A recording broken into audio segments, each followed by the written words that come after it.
pertama sekali lah tak jaga bersih, biadab. Dia juga dia rasa diri dia ni tanah air dia. Bahasa bangunan yang tidak sah tu Rohingya tu. Tu Rohingya, bangunan Rohingya. Betul, macam mana kita nak clear? Apa benda-benda yang tak viral? Sebagaimana benda yang mudahnya viral hari ni. Tu tak pastilah. Mungkin dia belanggar sesat dia hak kurang peh sangat pasal IT maybe. Mungkin boleh jadi. Artinya Rohingya ni adab tu kena ada. Kadang-kadang kalau kita tegur, kita mungkin ada juga orang kita tegur secara kasar. Tapi ada setengah tegur secara baik. Bila tegur secara baik tu kita ambil lah. Kadang-kadang setengah orang ni tegur secara kasar sebab cara baik tak jalan. Sebab saya pun berpuatak sebegitu. Dia membalas teguran tu sebegitu, so kita bagi yang keras sikit. Mungkin dia rasa puak dia ramah, dia rasa gagah dalam negara ni. Kita sebagai warga negara ni rasa sebagai pendatang.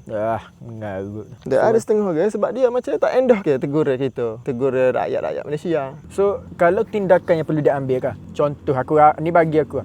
Adakah kita perlu menghalau ataupun mengurangkan ataupun menetapkan satu undang-undang baru? Ataupun bagaimana merasa? Sebab ada je negara hak jenis halau Rohingya. Contohnya Indonesia, walaupun negara mereka tak ada lah maju sangat. Di Singapura pun ada je menghalau buat etnik Rohingya. Tapi kalau kita tengok negara-negara luar tu boleh halau, kenapa kita tak boleh? Aku rasa sebab penggunaan tenaga buruh. Salah satu yang kuat situ adalah penggunaan tenaga buruh. Kita sangat memerlukan dia orang. Sebab ini bukan aku ya, ini salah satu kontraktor yang pernah raya.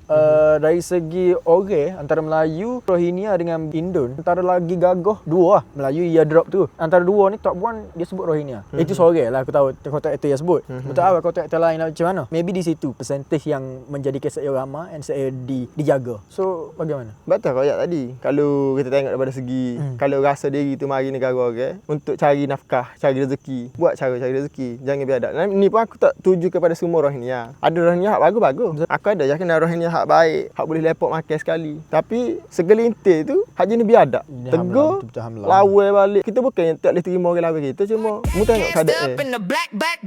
Podcast tanpa studio, tak tapi tak jaga. Kita orang yang react, kau yang